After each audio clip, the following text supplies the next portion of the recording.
시간에는 제가 여러분들에게 이제 DB 사용이 첫 출발점이 되겠죠.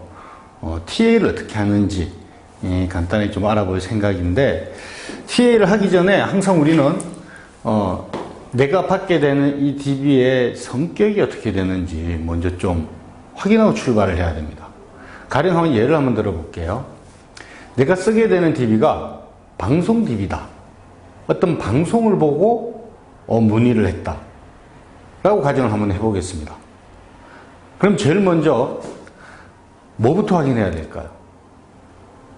제가 예전에 방송 DB를 운영하면서 방송 DB를 이렇게 제공해 드릴 때 항상 꼬리표처럼 붙어 다니는 정보가 하나 있었는데, 그게 뭐냐면은 몇 날 몇 시에 어떤 TV를 어떤 방송을 보고 DB를 남겼는지 이 정보가 항상 꼬리표처럼 따라다닙니다. 그리고 또 두 번째 하는 행위가, 항상 방송했던 내용은 우리가 그 방송 촬영본을 확보를 해서 내부 인트라넷에 업로드를 하죠. 그러면 우리 FP는 DB를 받고 그 인트라넷에 들어가서 실질적으로 그 고객이 DB를 남기기 위해서 시청했던 방송을 봐줘야 되는 게 정상 아닐까요? 저는 방송 DB를 쓰는 사람이 이거를 시청을 안 하고 바로 보장 분석이니까 바로 전화하는 게 너무나 좀 뭐라고 해야 됩니까? 불나방 같다라는 느낌이 많이 들었습니다.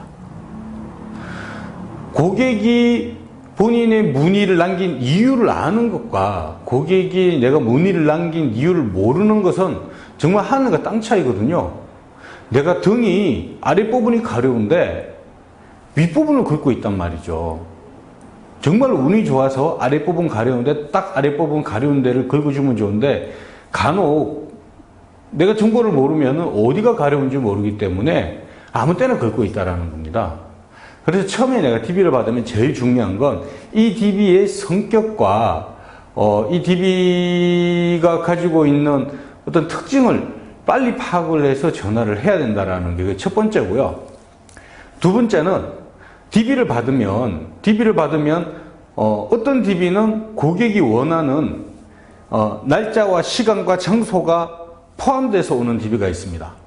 저희가 사용하는 DB는, 저희 회사에서 제공해드리는 DB는 대부분 웬만큼 큰 바운더리 안에서 날짜와 시간은 정해서 여러분들께 제공을 해드리고 있는 그런 DB만 쓰고 있는데요. 받자마자 그 DB의 특징을 먼저 봐야죠. 첨부 파일이 있으면 첨부 파일을 먼저 확인을 해서, 이 사람이 언제 상담을 원한다까지는 확인이 돼야 내가 전화하는 타이밍을 볼 수가 있습니다. 혹자는 이렇게 이야기합니다. 저도 그 말에 동의를 하고요. DB는 횟감이다라고 이야기를 합니다. 회. 시간이 지나면 이거는 그대로 먹을 수가 없는 거거든요. 신선도 유지가 생명입니다. 제가 따로 이야기 안 해도 뻔히 여러분들도 다 알다시피 DB는 고객이 DB를 남긴 상담 신청을 한 사람이 내가 왜 상담을 신청했는지에 대해서 명확히 인지하고 있는 그 기간이 길지 않더라는 거죠. 그래서 그 기간이 지나고 난 뒤에 우리가 전화하면은 본인이 그 상담 신청을 했는지조차 잊어버리는 경우들이 허다합니다. 그래서 제일 먼저 내가 전화할 타이밍을 찾아야 되고, 이 DB의 특징과 성격을 이해하기 위해서는 그 DB에 대한 스터디가 우선적으로 들어가야 된다. 자, 이제 예를 한번 들어보겠습니다. 가령 보장분석 DB를 쓴다라고 가정을 하고 한번 들어가 볼게요.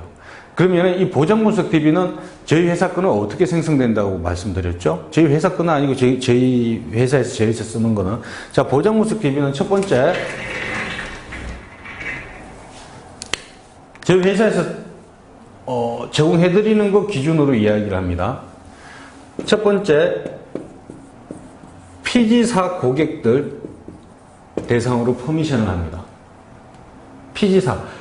그 DB 스토어에 들어가시면 DB 원천이 뭔지 다 명시를 제가 일부러 의도적으로 해놓는 이유가 DB 원천이 제일 중요한 거거든요. 여러분들께서 쓰시게 되는 5만원짜리 DB는 그 원천이 피지사 고객입니다. 피지사 고객이 뭐냐면, 피지사가 뭐냐면, 여러분들 핸드폰으로 소액 결제할 때 어떤, 시스템에 들어가서 결제를 합니다. 그 들어가는 시스템이 피지사입니다.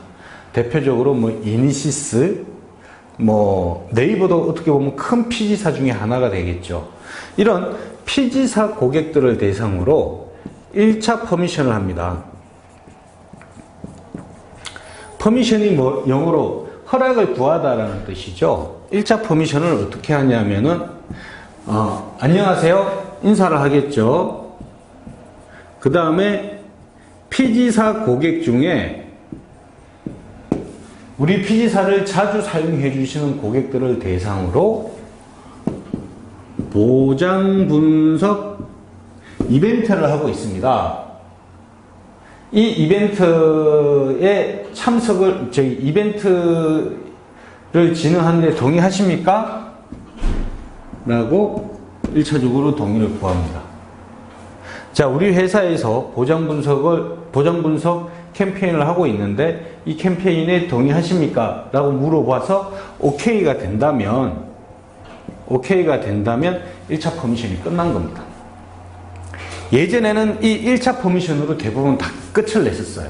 이때 나이, 지역을 다 확인하고 넘어갔단 말이죠. 근데 요즘에는 그렇게 하는 데가 거의 없어요. 한 번 더 퍼미션을 합니다. 일주일 정도 있다가 한 번 더 퍼미션을 하는데 이걸 우리는 2차 퍼미션이라고 이야기해요. 이 2차 퍼미션을 어떻게 하느냐에 따라서 DB의 질이 하늘과 땅을 왔다 갔다 하게 되는 거겠죠. 자, 2차 퍼미션은 지난번에 1차 퍼미션에 오케이 하신 분들을 대상으로 전문가와 매칭을 위해 전화드렸습니다. 이게 전화한 이유예요. 전문가 매칭을 위해서 정보가 필요하겠죠. 그래서 어떤 정보가 필요하다? 당신의 나이, 그 다음에 해당 지역에 있는 전문가를 배당해 줘야 되겠죠. 지역. 그 다음에 기본적으로 보장에 대한 내용을 상담을 해야 되기 때문에 보험 경험에 대한 간단한 질문들을 합니다. 뭐 보험 경험이라는 것을 제가 퉁틀어 가지고 말씀드리는 거지만 뭐 보험금 청구 경력은 있는지, 보험 상담 뭐 제대로 된 보험 상담 들어보셨는지, 현재 어떤 경로를 통해서 예를 들어서 보험을 가입하셨는지, 이런 여러 가지를 여쭤보고요. 가능하다면 원하는 날짜와 시간과 장소까지 확인합니다. 그러면 이것들을 다 확인했으니 감사합니다 라고 인사를 하고 끝내고요.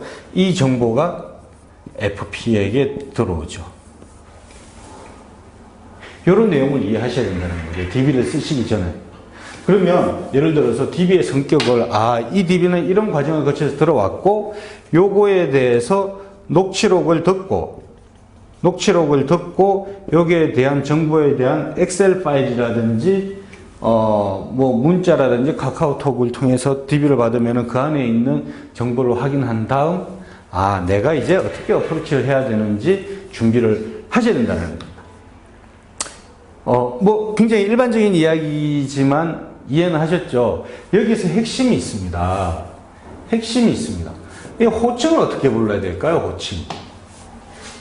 호칭. 안녕하세요, 홍길동 고객님.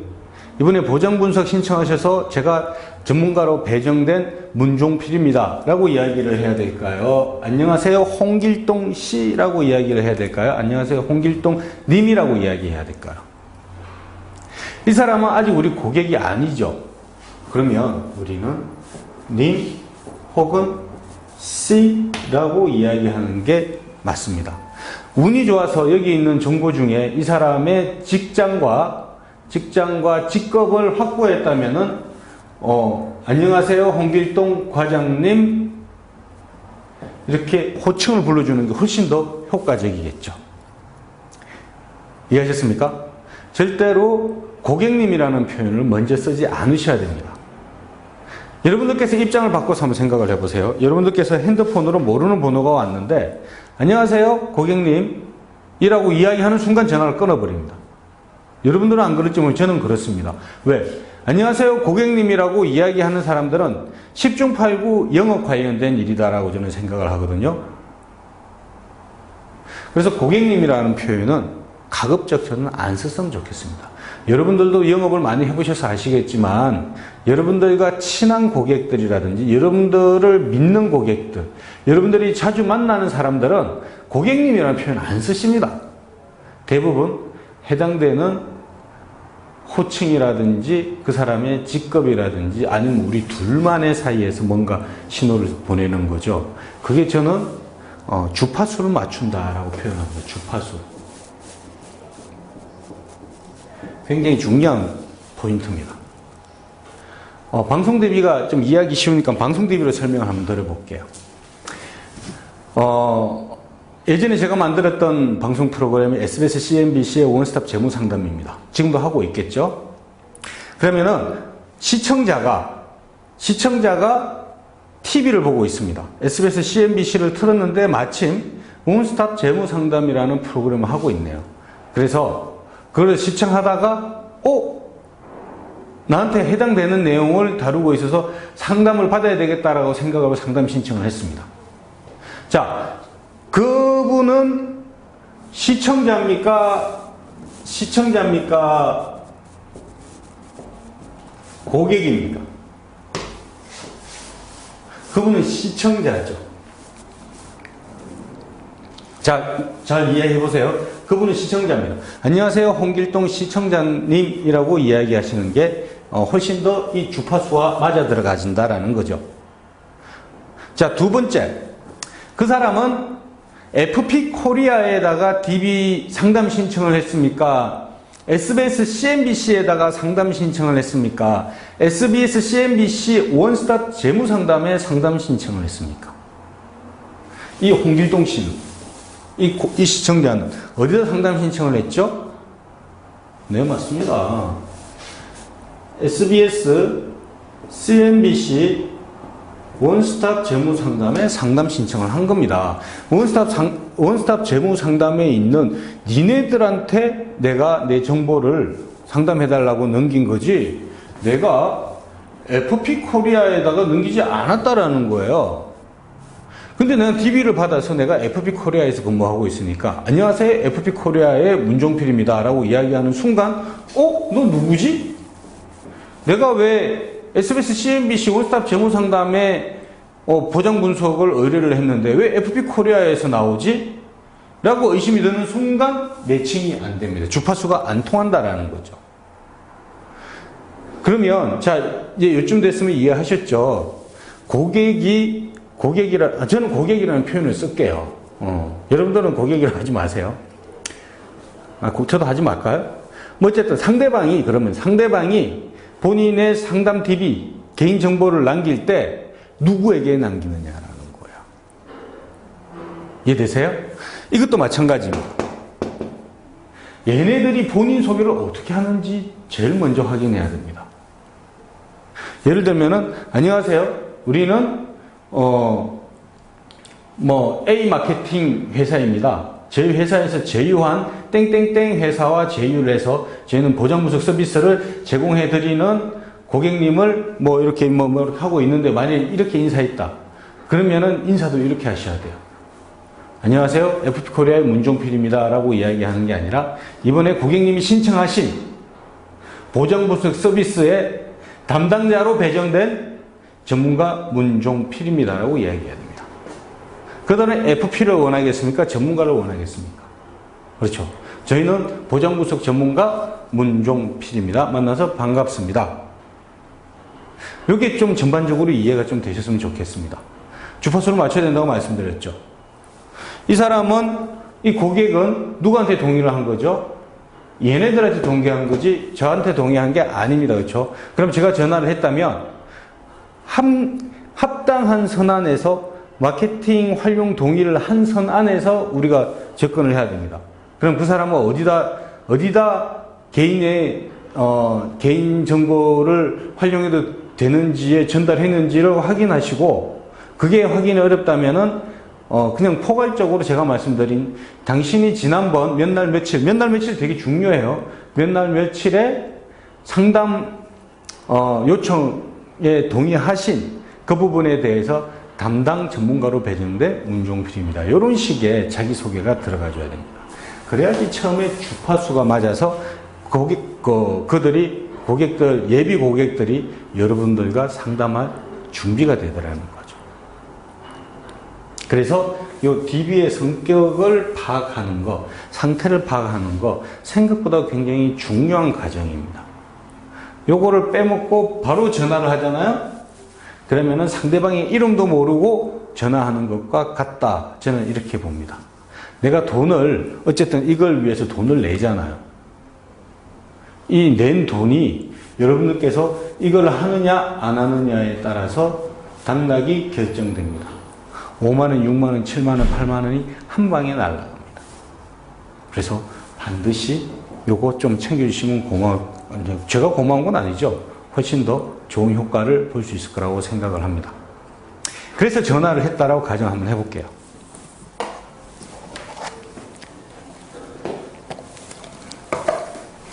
TA를 할 때는 목적의식을 가지고 TA를 한다고 그랬습니다.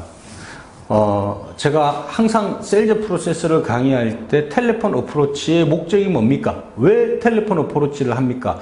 라고 물어보면 대부분 뭐라고 이야기하느냐? 약속 잡으려고요. 라고 이야기합니다. 틀린 말은 아닌데 좀 더 구체적으로 이야기를 했으면 좋겠습니다. 목적성 있는 상담 약속을 잡으셔야 되는 거예요. 목적성 있는 상담 약속. 다시 말씀드리면 내가 당신을 만날 때 당신이 나를 만나면 나는 당신에게 이런 이야기를 할 것이다 라는 정확한 컨텐츠를 이야기를 해주는 게 사실은 맞습니다. 그래야지 만났을 때 내가 뜸들이지 않고 바로 본론으로 들어갈 수가 있거든요. 근데 대부분 내가 이렇게 나의 이유나 목적을 바로 이야기를 하면은 고객이 부담스러워 할까봐 좀 돌려서 이야기합니다. 근데 우리는 DB 고객이잖아요. 지인 X시장도 아니고요. 일가 친인척도 아니고요. 직장 동료도 아닙니다. 그렇죠? 본인이 상담 신청을 남긴 거고요. 혹은 누군가에 의해서 상담 신청에 대해서 동의를 한 거잖아요. 그러나 배정된 전문가입니다. 그럼 내가 당신한테 농담 따먹기 하려고 가는 건 아니다라는 걸 명확하게 밝혀주는 게 오히려 훨씬 더 미팅 약속 잡는 데 더 도움이 되겠죠. 돌려 말하지 않기로 좀 하셔야 됩니다. 지금부터는. 안녕하세요. 이번에 담당자로 배정된 문종표입니다. 몇 날 며칠 몇 시에 상담받기를 요청하셨는데 특별한 변동사항이 없으면 제가 그날 찾아뵙고 약속되어 있는 보장 분석을 진행해 드리도록 하겠습니다. 이게 핵심의 끝이에요. 그렇죠? 근데 여기서 일어날 수 있는 많은 우발 상황들이 있을 수 있겠죠. 가장 대표적으로 첫 번째, 저 생각해 보니까 마음이 바뀌었어요. 이런 거절이 있을 수 있을 거고요. 두 번째, 보장 분석하면 뭐 또 가입해야 되는 거 아닌가요? 뭐 이런 부담을 가질 수도 있습니다. 그렇죠? 이때 여러분들께서 어떻게 이야기할 것인가는 사실은 미리 스크립트 형식으로 준비가 돼 있어야 됩니다. 그래서 그냥 가령 예를 들면 이렇게 이야기하시는 게 좋을 것 같아요. 제가 TA 교육할 때 가장 많이 쓰는 방법 중에 하나가 DB도 마찬가지지만 제3자를 끌고 오는 것이 가장 좋은 효과인 것 같습니다. 특히 소개받은 사람한테 TA 할 때는 저는 소개자를 너무 많이 이용해 먹는 경향이 있는데, 자, 이제 예를 한번 들어보면 이렇습니다. 홍길동 고객이 전지현 고객을 소개시켜줬다. 라고 가정을 한번 해보겠습니다. 홍길동 고객이 전지현 고객을 소개시켜줘서 제가 전지현한테 전화를 했네요. 그래서 전지현 고객이, 제가 만나기가 부담스러워요. 라고 예를 들어서, 거절을 했다라고 가정을 했다면, 이 거절 처리는 저는 소개자를 이용합니다. 그러시죠. 저를 만나는 거에 대해서 즐거워하는 사람은 없습니다. 소개해 주신 홍길동 고객님도 처음에는 저를 만나는 거에 대해서 굉장히 부담스러워 하셨던 것도 사실이죠. 부담스러워 하셨던 홍길동 고객님이 왜 전지훈 고객님을 소개해 줬을까요? 실제로 만나봤더니 부담을 안 줬기 때문이지 않을까요? 두 번째, 실제로 만나봤더니 진짜 도움이 좀 많이 됐다라고 느끼서 그러지 않았을까요? 그래서 부담되는 마음은 이해되시지만 소개를 해준 홍길동 고객님의 성향을 생각을 해보신다면 저를 만나도 큰 문제는 없을 것이다. 뭐 문제라기보다는 부담을 안 드릴 것이다. 이렇게 생각하셔도 상관없을 것 같아요. 자, 토요일, 수요일 3시가 좋을까요? 목요일 4시가 좋을까요? 이런 식으로 제3자를 활용하면 좋습니다. DB도 마찬가지죠. 아, 고객님, 저를 만나는 거에 대해서 부담스러운 거 저도 잘 알고 있습니다. 하지만 제가 이렇게 상담 신청을 하신 분들을 전문가로서 만나는 게 한두 번일까요? 그렇죠. 수많은 분들이 이런 식의 만남을 통해서 제가 많은 컨설팅을 해드리고 있습니다. 그런데 그런 분들이 대부분 많은 부분에 대해서 뻥 뚫렸다. 그 다음에 실질적으로 내가 보험료가 이렇게 많이 나가고 있는지 몰랐다. 더 적은 보험료로 더 많은 보장을 받을 수 있는지 몰랐다. 그리고 세상이 이렇게 변하고 있는지도 몰랐다. 우리나라 보험 상품은 굉장히 선진화되고 있다는 것도 아셔야 되는데, 우리나라 보험 상품이 이렇게 많이 진화되어 있는지도 몰랐다. 어디서 감사하다. 라는 피드백이 굉장히 많았다. 이렇게 거절 처리를 해 나가면 생각보다 효과가 있더라. 자, 고객의 거절에 하나하나 대응하시는 것 자체가 고객한테 말려가는 겁니다. 그래서 마치 대응하는 것처럼 보이지만 저는 딴 이야기를 하는 거죠. 제 3자를 끌고 와가지고 그 3자의 사례만 이야기해 주는 거, 그것만으로도 많은 도움이 됩니다. 대부분의 거절 처리가 다 해결되더라는 거죠. 그렇죠? 그런 식으로 해서 TA의 최종 목표는 뭐라고요? 상담 약속을 잡는데, 어떤 상담 약속? 목적성 있는 상담 약속. 근데 그 목적은 뭐죠? 당신이 나한테 신청한 DB의 내용을 가지고 만들으셔야 된다는 겁니다. 보장 분석이면 보장 분석, 재무 설계면 재무 설계, 실비 상담이면 실비 상담. 보험료를 낮춰주기를 원하면 보험료를 낮춰드리겠다. 뭐 지금까지 가입 못했는데 유병자 상품 가입을 원하면 유병자 상품 가입을 해드리겠다. 그들이 원하는 목적에 딱 맞는 컨설팅을 해드리겠다라고 들어가셔서 컨설팅을 하시다 보면은 그 과정에 여러 가지들이 뻗어나가다가 이제 우리가 원하는 보험 상품을 판매할 수 있는 기회가 분명히 많이 생기니 그렇게 진행을 하시면 될 것 같습니다. 자, 다시 한번 강조드리는 TA의 최종 목적은 목적성 있는 상담 약속입니다. 돌아가지 말고 직접적으로 들이대야지 오히려 더 전문가스러운 TA가 될 수 있다는 거 다시 한번 강조드리겠습니다. 다음에는 AP에서 잠깐 만나 뵙도록 하겠습니다. 수고하셨습니다.